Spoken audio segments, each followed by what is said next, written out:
Jang gila. Tak cuci. Teruk nak mampus. Inilah masalah korang. Kononlah korang lah paling kaya, konon-kononlah korang terlebih pandai. Tapi masalah kerja korang ni ke laut semuanya. Siapa kata yang duduk di office tu semua kerja siap? Setiap tahun sampai pencen, orang buat kerja takkan siap. Takkan siap. Sebab apa saya kata tak siap? Kau tengok ni. Lampu dah lah harapkan macam ni.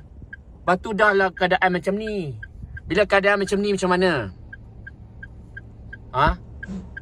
Nampak masalah korang? Problem. Lepas tu tiap-tiap tahun makan gaji buta. Makan gaji buta. Assalamualaikum. Okey, kepada korang semua, saya nak bagi tahu korang. Okey, apa functionnya mereka mengeluarkan dana rakyat untuk buat satu divider. Lepas tu makan beberapa tahun, mereka malas nak cuci. Korang duduk pejabat, apa korang buat? Apa masalah korang? Okey, Malaysia ni dah teruk dengan warga asing. Lepas tu lagi satu dah lah teruk daripada segi sektor peluang pekerjaan. Yang mana kerja sektor-sektor kerajaan ni, yang saya nak bagi tahu korang, majoritinya bukannya rajin mana pun.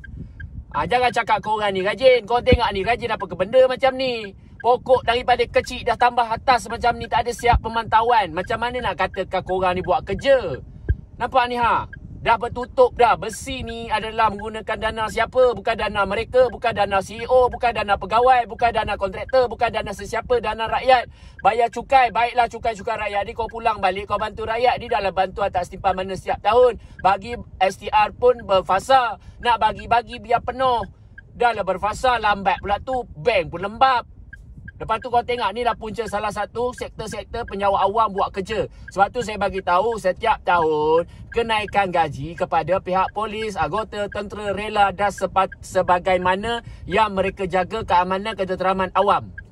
Nah, nak jaga pihak JKR, nak jaga pihak PBT, inilah bodoh mereka ni buat kerja macam mana dah bertahun dah ni. Daripada batu konkrit tu nampak dah jadi tak nampak.